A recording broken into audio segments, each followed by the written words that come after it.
Creo que estoy sola, todo bien. ¿Sabes? Cuando fui esta semana, estaba en medio de la nada, en un lago, pero era mucho más difícil porque era dentro de mí. No, no tenía planes, no había salido como yo pensaba que saldría. De nuevo había vuelto a esa vieja costumbre. Em, no supe cómo gestionarlo. Pensé que todo cambiaría. Al final no salió tan mal. Al final creo que incluso puede salir bien, a excepción de alguna cosa que tendré que repetir. Pero si persevero un poco, quizás pueda lograrlo. Sé que yo soy capaz de unos grandes esfuerzos mentales, mm, y que también afectan físicamente, porque todo afecta físicamente. Soy capaz, pero siempre tiene que haber un motor fuerte detrás, una razón viva, vibrante. Y eso me hará capaz de hacer casi cualquier cosa, de sobrellevar casi cualquier cosa, porque lo he vivido. Si no hay motor, si el motor no es lo suficientemente fuerte, lo suficientemente activo como el fuego, a lo mejor no me muevo, no puedo salir, no puedo lograrlo, no puedo llevar a cabo ese esfuerzo.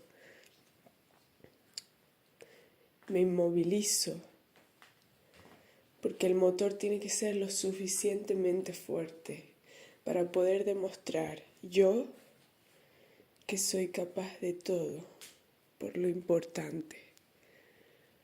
Si no, me pierdo en el vacío, caigo en el lago. Al principio me sentía deprimida en ese sentido, porque no era como yo creía, no había salido como yo pensaba, como yo quería. Y estaba ahí, se me cayeron las cosas en medio de todo el mundo. Nadie me ayudó a recogerlas, nadie me sonrió, porque el mundo, en especial el mundo afuera, es un lugar estresante.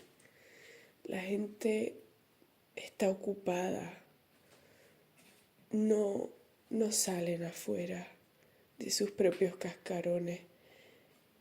Yo, se me cayó todo eso y porque no podía sujetarlo con las manos, era difícil, porque mis manos estaban entumecidas, deprimidas, me costaba moverme y no sé cómo llegué ahí. Me metí en ese avión, me metí en ese transporte.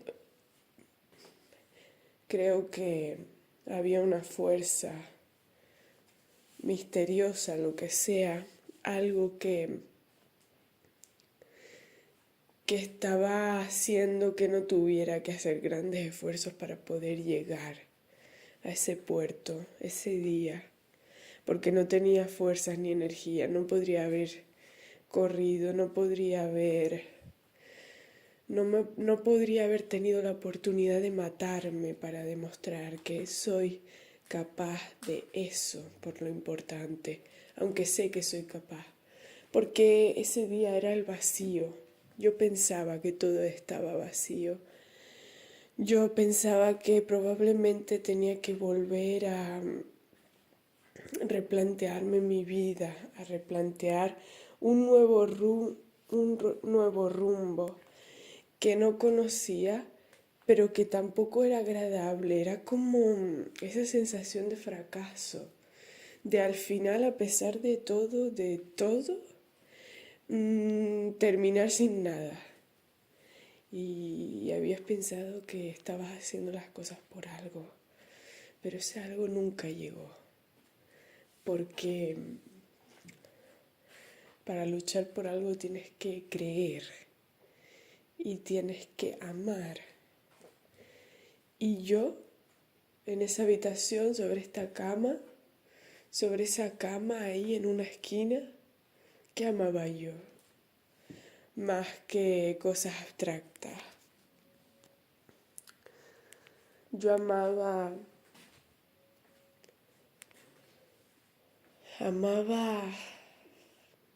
cosas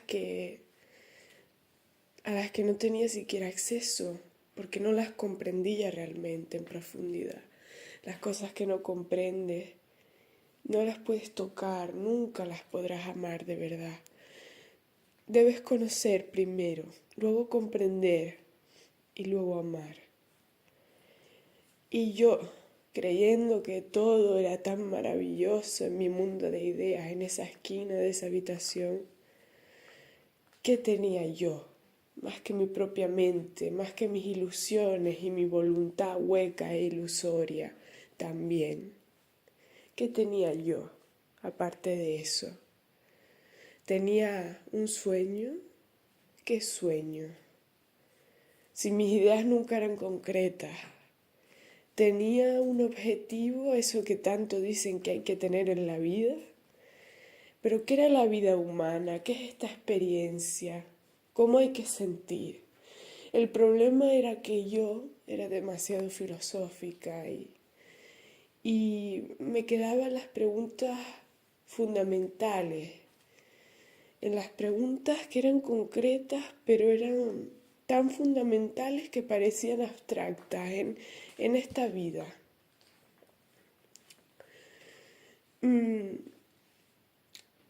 Y las preguntas concretas, esas cosas concretas, yo ni siquiera las percibía porque estaban las otras preguntas. Porque cuando estás en esas preguntas, ¿cómo vas a pensar en objetivos y en, en cosas concretas?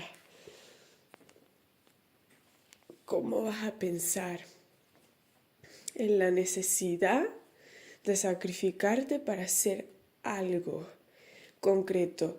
Porque yo siempre decía, la causa, la causa, la causa, la causa con mayúscula. Pero ¿qué es la causa?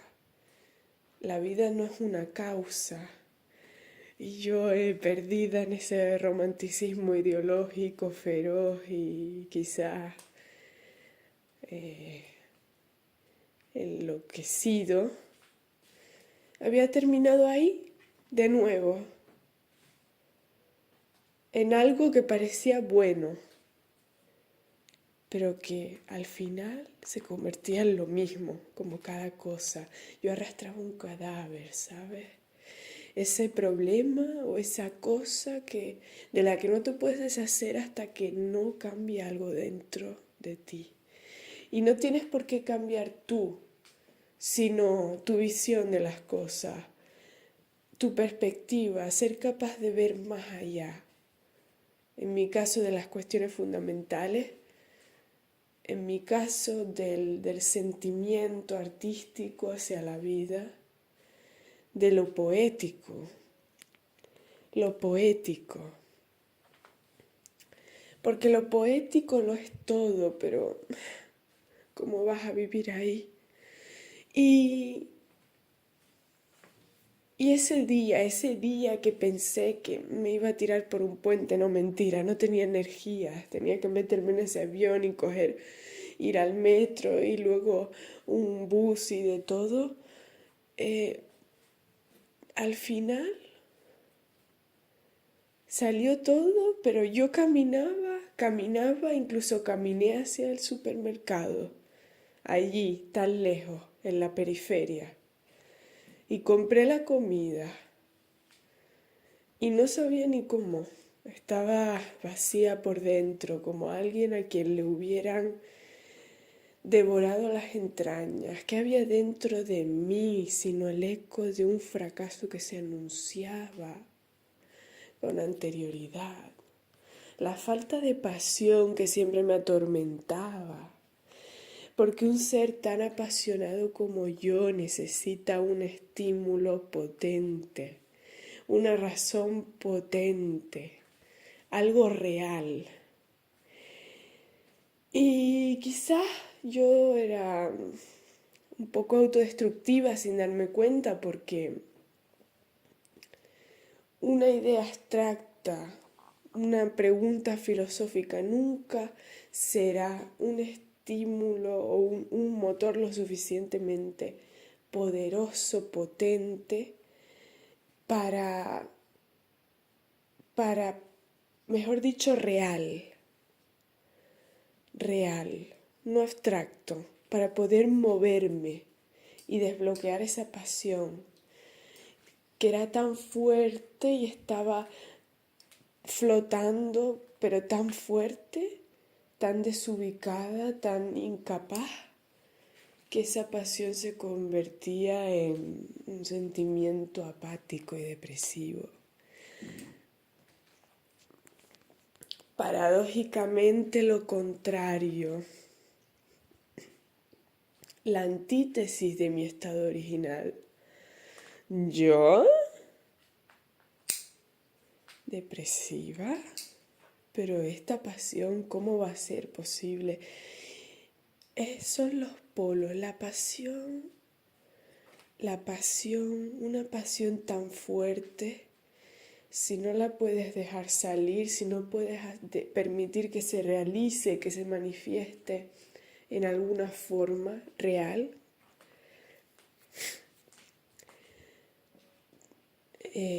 se va a ir apagando como una estrella que muere poco a poco. Y luego, a pesar de que persiste dentro de ti, te crea un estado depresivo, como un lago con aguas estancadas que empiezan a pudrirse. Ese agua con esa potencialidad de significar algo en el mundo, ese agua que parecía prometer la vida, porque el agua lo es todo, es el principio y el fin del mundo, es el principio y el fin del ser.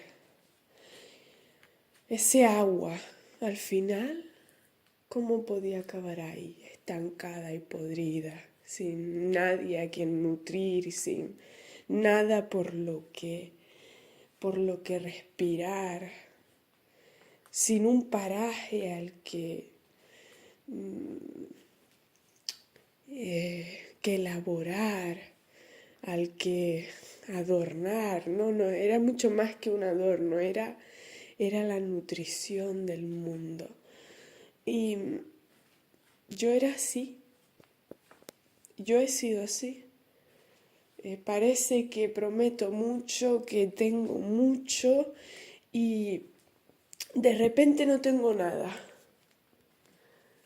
Porque, porque parece que el exterior es algo extraño, siempre, siempre y sobre todo estos últimos años, qué cosa más extraña el exterior.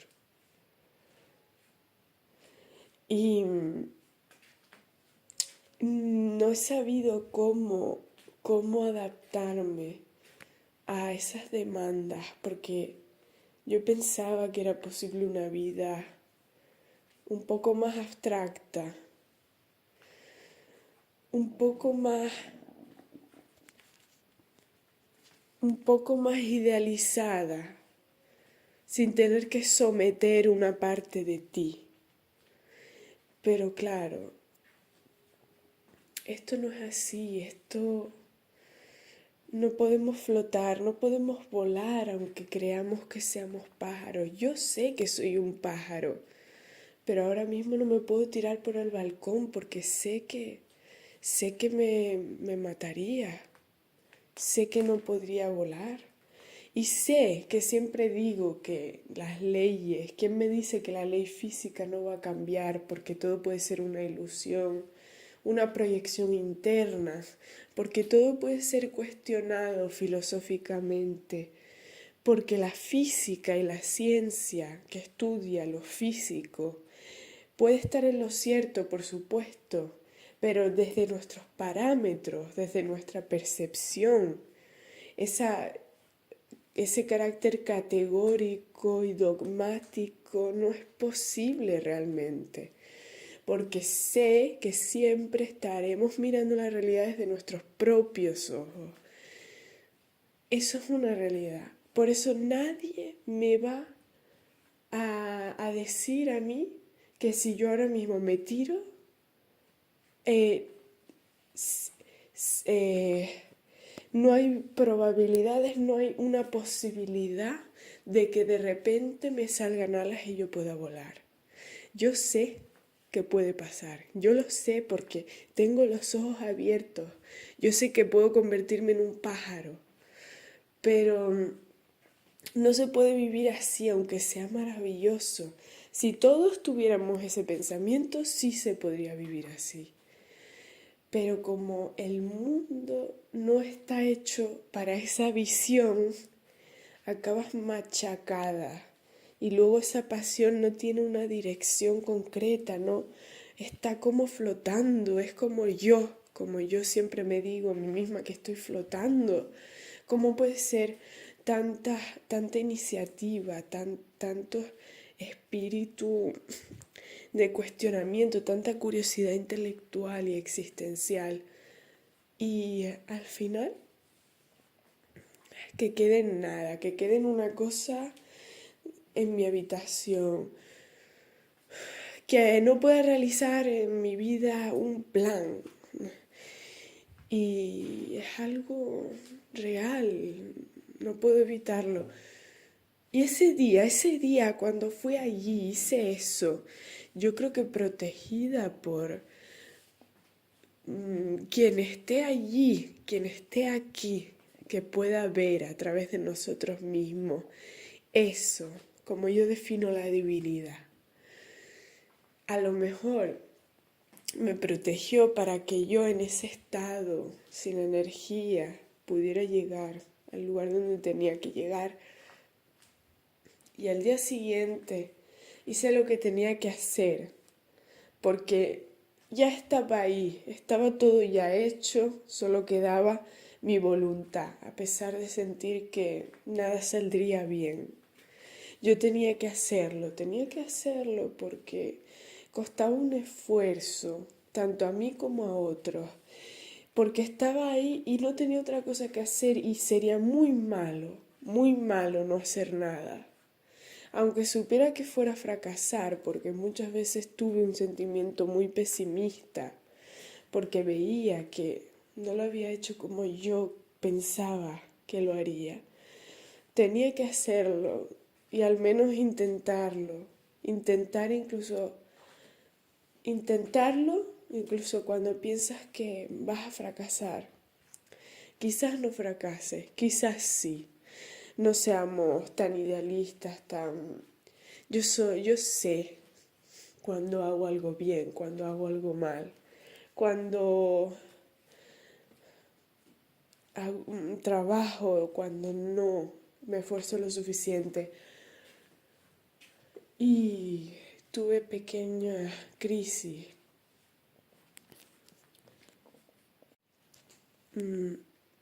Me pensé, pensé y simplemente dije, bueno, yo lo voy a hacer. Y cuando ya vea los resultados, ya veré qué hago. Ya es hora de tomar las riendas. Si fracaso, que es algo que asusta, voy a dejar de intentarlo, voy a tomar las riendas ya. Creo que salió mejor de lo que yo pensaba y eso me alegra porque hay esperanza. Y quizás el hecho de hacerlo ya, de haber visto con mis propios ojos ese lugar real, me dé la suficiente motivación para terminar de hacerlo, para para no dejarme caer, como dice esa expresión tan concreta, dejarse llevar ya que estamos en el río, no sé, no recuerdo bien. Ya en el río, dejarse llevar. No, no quiero eso, no quiero eso. ¿Y qué pasó ahí? Apenas lo recuerdo. No dormía bien. Me desperté varias veces bueno, sobre todo un día, a las 3:20, para intentar hacer algo con lo que tenía, ¿sabes? Era de noche, pero no importaba. De vez en cuando miraba al suelo porque tenía que vigilar a ver si salían cucarachas. No podía permitir eso. Me daba ansiedad. Había caminado hasta el supermercado más cercano de la periferia para comprar el insecticida, no marca blanca, porque me aterrorizaba la falta de eficacia. Me gasté 8 euros en un insecticida en la periferia de París. Y cuando volví al hotel, habiendo sido obligada a pisar dos, ya sin tener miedo, porque en ese momento no puedes tener miedo. Justo antes de irme, pisé dos. Y era asqueroso. Pero no podía dormir con miedo, ¿entiendes? Porque entonces no podría haber dormido. Yo tenía que hacer cosas al día siguiente. Yo tenía que mantener mi estabilidad mental. Compré un insecticida sin olor para no asfixiarme, porque sabía que haría lo que fuera por asfixiarme en ese sentido.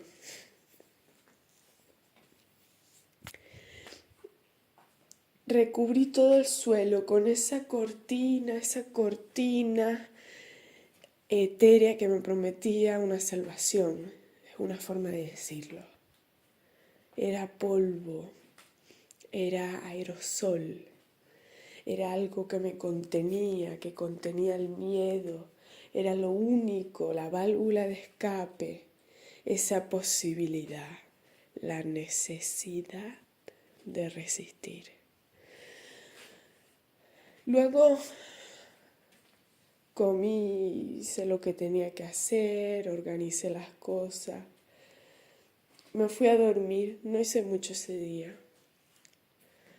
Y así pasaron, casi una semana entera. Al fin acabado, pero me siento esperanzada. Y cada día yo, por la mañana, por la noche y a veces por la tarde, usaba el insecticida. Como se estaba acabando, compré otro, esta vez de marca blanca. Salí en la estación, en la que siempre hacía transbordo antes de coger el metro. Bajé del tranvía, salí, tuve que caminar 1 kilómetro y algo, que no era nada, pero como compré comida, estaba cargando las cosas. Yo llevo un bolso que duele porque las sillas son muy cortas, muy finas, muy finas. Y cuando pones mucho peso duele el hombro, pero yo tenía que hacerlo. Fui, no fue gran cosa, simplemente fui ahí, compré lo que tenía que hacer. Y esta vez tuve que comprar uno de marca blanca. Y cada vez que volvía, cuando volvía al hotel, había aprendido a salir a la estación anterior a la que me indicaba el móvil. y quizás tenía que caminar un poco más para llegar al hotel, pero yo prefería eso, porque tenía que evitar la calle de esos coches donde vivían personas y de ese puente bajo el que había tiendas de campaña. No sabía que era así, simplemente había ido, no me había fijado que no estaba en ningún arrondissement, estaba fuera y la gente era pobre y todo estaba sucio. Al lado del hotel había una especie de parque pequeño, un territorio de césped. Había un nido de ratas. Luego la calle tenía basura, nadie la recogía. Y en ese clima de falta de higiene, de pobreza, yo simplemente caminaba, porque ¿qué voy a hacer? ¿Qué voy a hacer? ¿Qué voy a hacer? Ya había pagado. Eran varios días solo, hay que aguantar, ya está, son varios días. El nido de ratas no está en el hotel, está en el parque al lado del hotel. Son formas de ver el mundo. Yo tenía que seguir caminando. Siempre hay que seguir caminando. Sobre todo ahí cuando estás sola y no tienes tiempo para quejarte. Había cucarachas, compré un insecticida. Yo tenía que coger el bolso, salir, llegar a tiempo. Entre los trenes y, no, entre los tranvías y los metros, al final siempre tardaba 1 hora. No me dio tiempo de hacer turismo esta vez. No estaba animada. Yo lo llamaba la calle de al lado del hotel, la de los coches casa. Qué desastre, Dios. Qué desagradable. Era difícil incluso reprimir una mueca de asco ante esas aceras sucias y esas cosas sucias y todo sucio y hasta el aire que aunque no oliera nada, el aire parecía sucio. Y pensé, ¿cuántas enfermedades pillaré? Bueno, era una broma que me gastaba a mí misma. Yo siempre caminaba rápido. Y, y por supuesto, no quería ni ver las tiendas de campaña. Es que no quería. ¿Cómo voy a querer? ¿Cómo voy a querer yo salvar el mundo? ¿Quién soy yo? ¿Quién soy yo para abrir los ojos a ese mundo que no me pertenece, pero que no pertenece a nadie? En los coches casa, eso, como yo los llamo, había gente viviendo, por supuesto. Y uno de los días, antes de darme cuenta que podía bajar en la siguiente estación, vi a una niña, creo que si no recuerdo mal, estaba sujetando un peluche. A lo mejor es un recuerdo erróneo, falso, porque fue mi sensación de... Y esa niña estaba ahí, viviendo en ese... Creo que esa familia en concreto vivía en una furgoneta, algo más grande. Uno de los coches tenía afuera, justo al lado, casi sobre la acera, una silla. Supongo que para extender un poco el espacio, tener sensación de un espacio propio, de un patio, no lo sé, ponerse a escuchar la radio. Esa silla estaba sucia. Era como si fuera un trasto de la basura. Y la niña estaba caminando en esa acera justo antes de volver a la furgoneta. Y no observé dolor en su rostro. Tampoco observé felicidad. Era como su vida, el mundo en el que vivía. ¿Ves? Yo no, yo, yo no quiero ir ahí. No quiero ver eso. No quiero ver eso. Parezco masoquista, masoquista, masoquista. ¿Por qué pienso yo ahora en eso?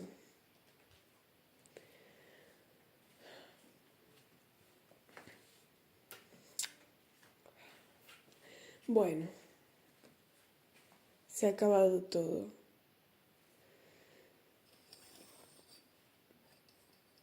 Se ha acabado. Espero que todo haya salido bien. Y ayer estaba contenta porque no había estudiado bien el temario de filosofía. ¿Qué va? Pero el examen fue más general de lo que yo creía. Incluso una de las preguntas fue, ¿qué es el determinismo? Y creo que podría salir bien. Bueno, no contaré un secreto, pero el autor me ayudó. Bueno, lo acabo de contar. No puedo decir más. ¿Sabes cuando en esas situaciones en las que piensas que todo tiene un sentido y todo tiene una razón? Y al final llegas y te das cuenta de que no tiene por qué ser así. De que todo el mundo estudia de la misma forma, con esquemas, subrayadores, y tú te encuentras en una situación en la que no pudiste porque estabas comiendo helados de chocolate y devorada por ese sol tan agradable de Boloña, dando paseos solitarios por la Piazza Maggiore y tocando con tus propias manos la cerámica, la arcilla gris que habías comprado con tu nuevo amigo artista. Y todo había estado bien. Yo había sonreído muchísimo, muchísimo. Qué guay. Esos helados de chocolate que generaban tanta serotonina, pero ¿qué era la vida más allá de eso? ¿Qué era la vida más allá de esos momentos que parecían tan irrelevantes, tan irreemplazables, tan poco gloriosos, en los que simplemente comprabas un helado y te lo comías y disfrutabas de una tarde soleada, sin necesidad de tener que recurrir a grandes causas o grandes pasiones? Quizás los momentos que te salvarán cuando estás perdido en ese lago de agua estancada. Eso fue lo que a mí me alegró. No quería, simplemente no quería hacer algo que no fuera a disfrutar en ese momento. Puedes llamarlo falta de responsabilidad, pero también podrías llamarlo necesidad de rebelarte hacia esa sensación de esclavismo de la conciencia. Pueden ser ambas cosas, una necesidad de rebeldía y a la vez una responsabilidad que viene con ello inevitablemente, porque es un riesgo. Es un riesgo que tomas solo para tomar un helado. Pero, cuán importante tenía que ser ese helado. Ese helado, esas tardes, ¿qué significaban? Solo significaban, tenía que significar algo más. Tenía que significar la posibilidad de ser feliz.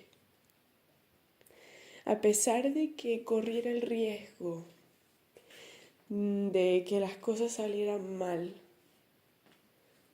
de no poder seguir adelante con un camino concreto, de fracasar.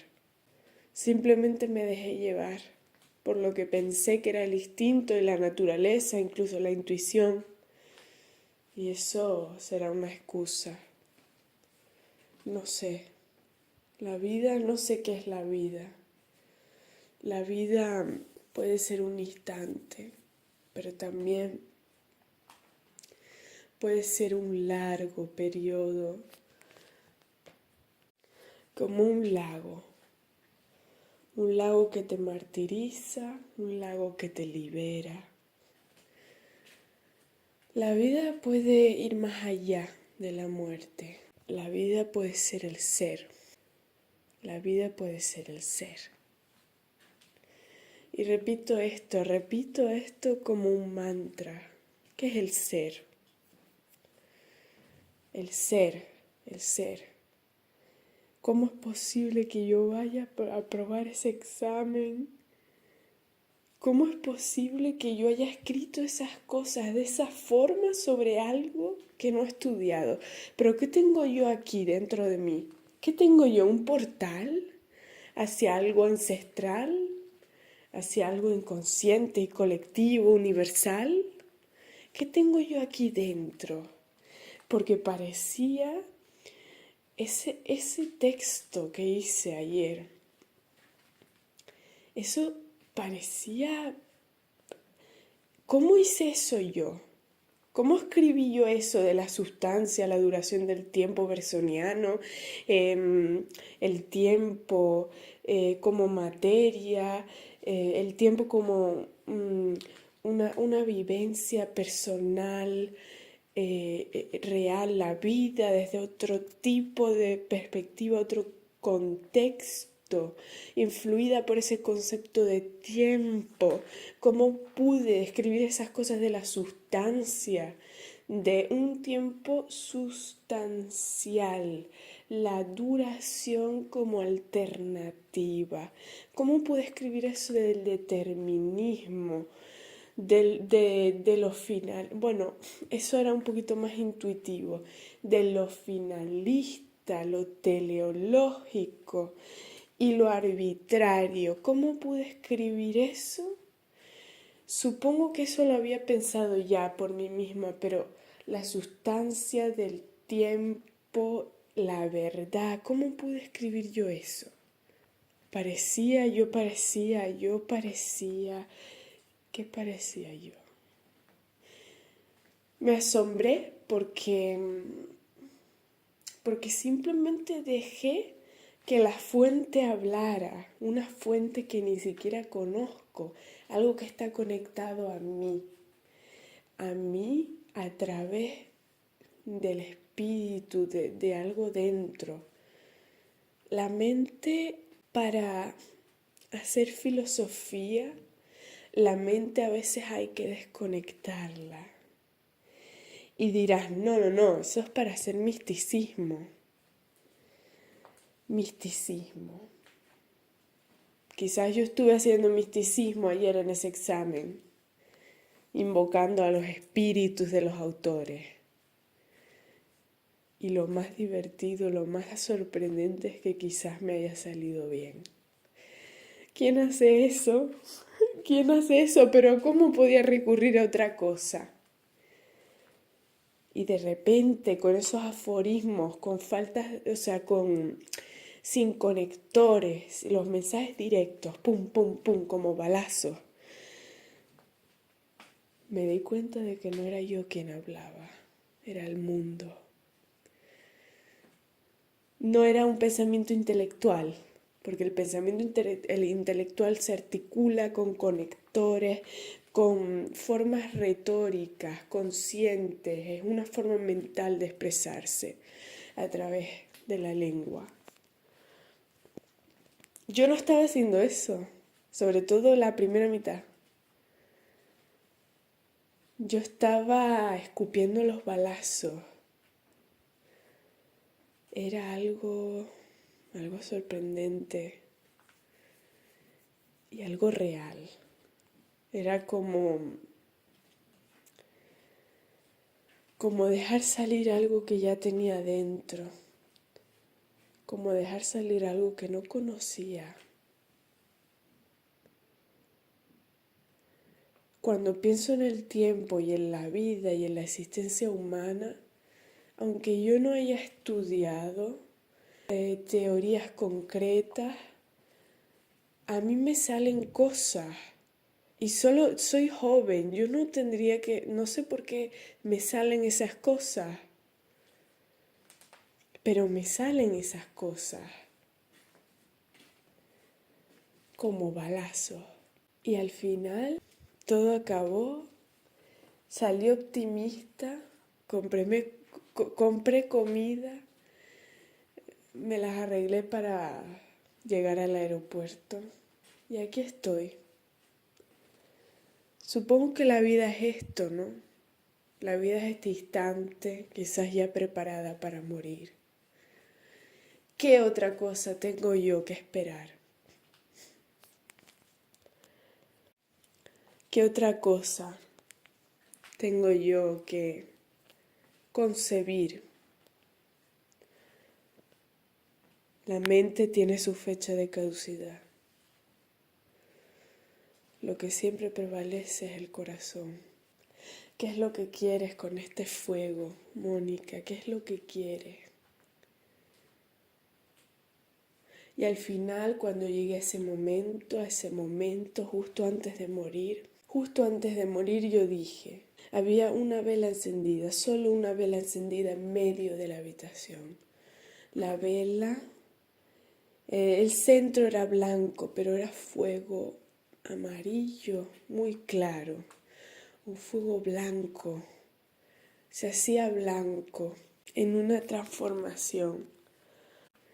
Y en esa habitación donde esa vela iluminaba mi rostro y formaba una sombra que se proyectaba sobre la pared. ¿Qué era esa sombra? Mi fantasma, yo, mi mente marchita, mi mente callada, mi mente sumisa, que me sometía a través de esa rebelión interna, esa aparente sumisión. En esa habitación yo estaba a punto de morir, era mi lecho de muerte. ¿Entiendes? Las ventanas estaban bajadas, no quería ver la luz del día, ni siquiera cuando estaba oscureciendo, porque pensaba que la noche también generaba una luz que me atormentaría, que me quemaría los ojos como una vampira inmortal condenada a ver algo que no tiene que ver. Las sábanas estaban teñidas por unos dibujos de rosas, apagados, muy claros, desteñidos. Había una mujer que venía, siempre, cada noche a cuidarme. Se me había muerto. ¿Qué iba a ser yo? ¿Qué iba a ser yo en el mundo, aquí, si se me había muerto? No tenía nada por lo que seguir.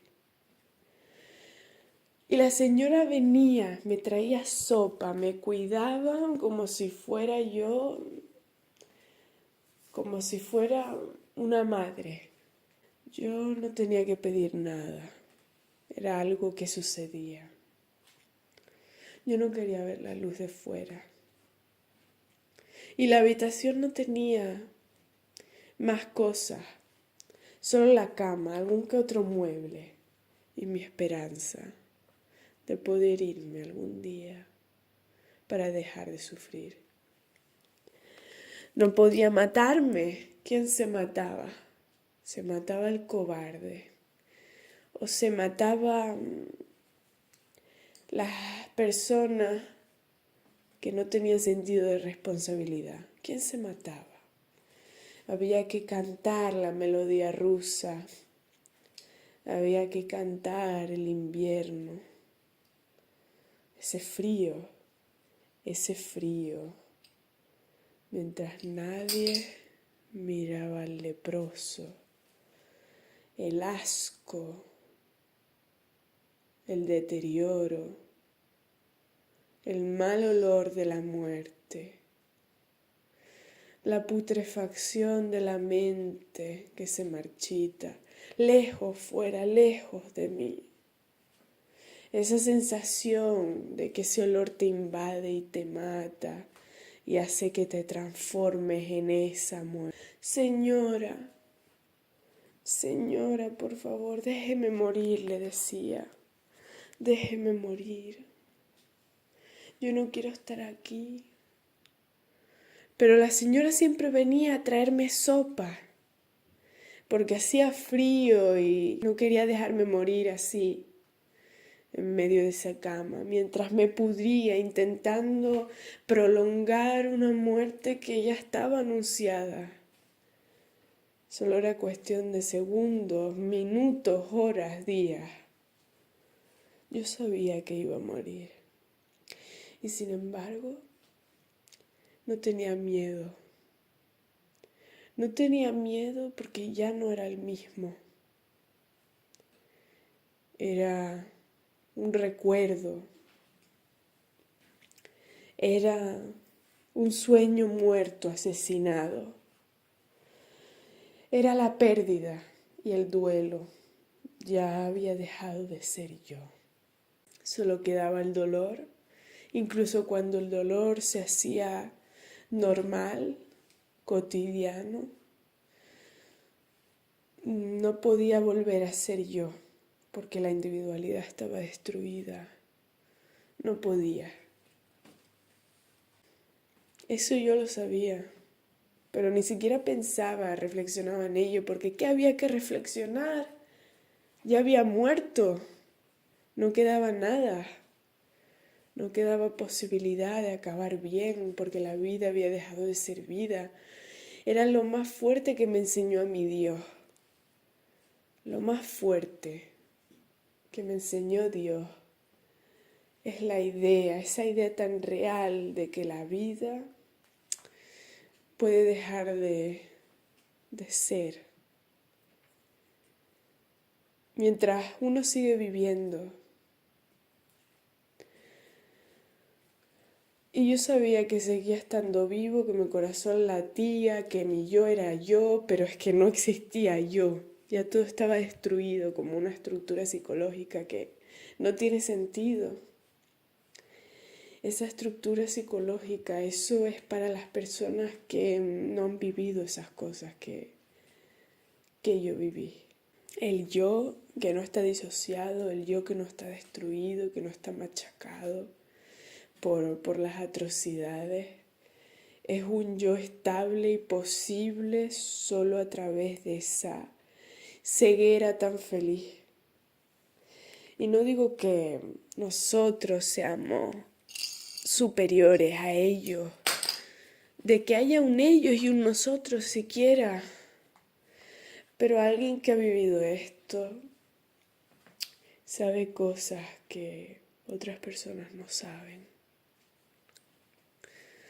Y yo sé cosas que otras personas no saben, aunque no lo haya vivido aquí, en esta vida, aunque esas cosas que parezcan lejanas, que parezcan indescifrables, intocables, inapelables, invivibles, esas cosas tan lejanas a mí estaban en mi piel, bajo mi piel, en mi carne.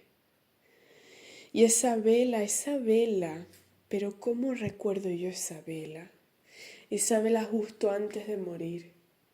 El momento justo antes de morir, yo tenía una vela justo delante, la misma vela de todos aquellos días. Y estaba encendida.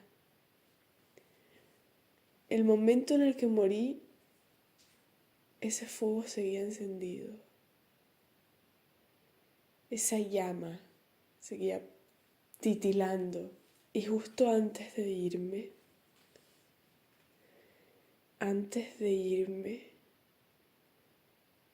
yo dirigí los ojos ahí, el único punto de luz de la habitación. Y de repente lo supe. Supe que me estaba yendo. Supe que estaba muriendo. Supe que todo iba a terminar. ¿Y qué sentí? Sentí miedo, sentí dolor. Siempre sentía dolor. Yo sí sentí dolor. como en cualquier otro instante de todos esos días. Pero también sentí que llegaba por fin algo que tenía que llegar, que por fin dejaba ya esa realidad, esa historia, mi propia historia que se supone que es la vida, porque la vida al final es lo que tú vives y lo que tú sientes y lo que eres. Y yo tenía que dejar atrás eso, ya era demasiado, no había necesidad de seguir, mi cuerpo se marchitó. Y esa vela, en el momento en el que la miré, justo el instante antes de morir, esa vela seguía viva.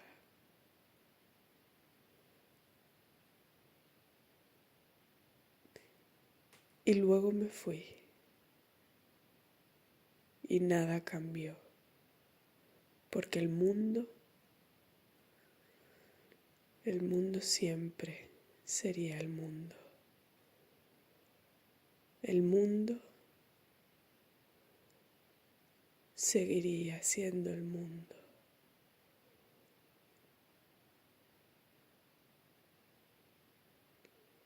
El mundo para siempre.